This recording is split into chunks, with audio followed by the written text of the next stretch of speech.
Are you tired of manually tracking task dependencies in Smartsheet?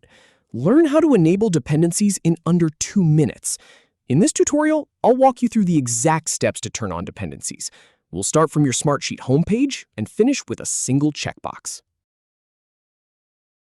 Start by navigating to your Smartsheet homepage where all your sheets are listed. Then open the sheet you want to work with by clicking on its name. Now, right-click any column header to bring up the context menu.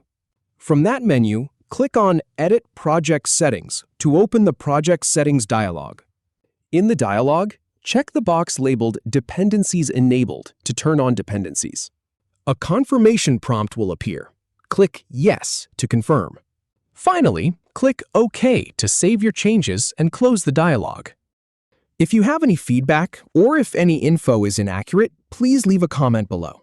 We'll do our best to answer or redo the video if needed. Thanks for watching.